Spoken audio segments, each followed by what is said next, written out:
Next year, probably, baka i-continue namin to.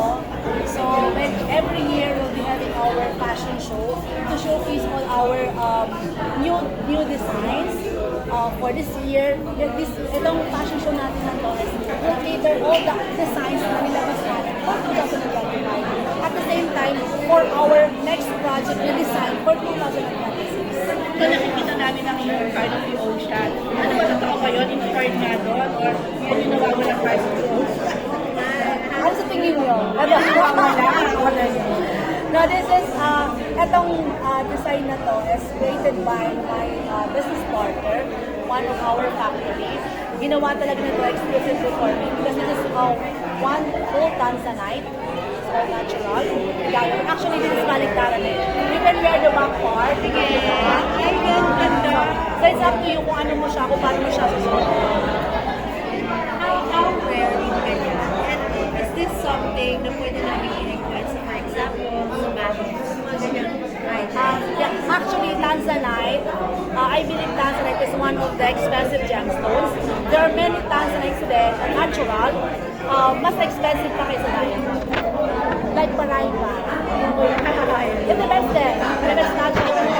Is this something we can request or I guess we can also. Actually, the Paraiba. But tanzanite is not always available. It depends kasi sa source yan actually. Also, same ng Paraiba.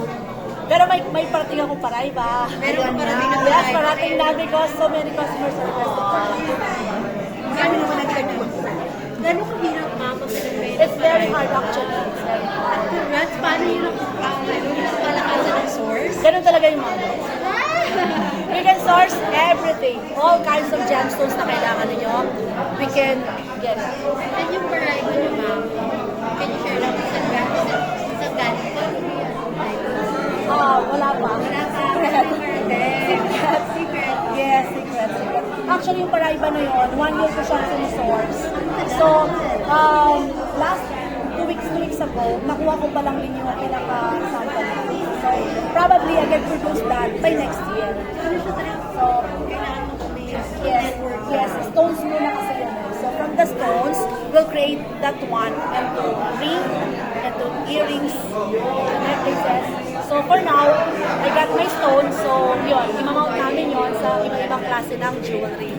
So, na-source ko na yung ano. Ano yung hinahanap? Oh, kasi hindi siya ganun kasimple. It's very, very hard. Madam, yung mga celebrities na nandito kayo nararamdaman, kung yung choice mo ba nila, paano sila yung mga napili mo to showcase the jewelry? Personal choice din actually.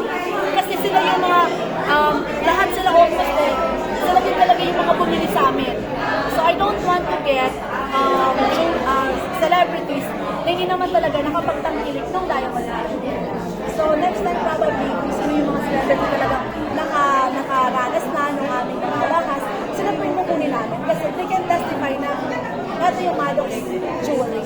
Hindi po ako kumukuha na hindi pa talaga nakaka-experience.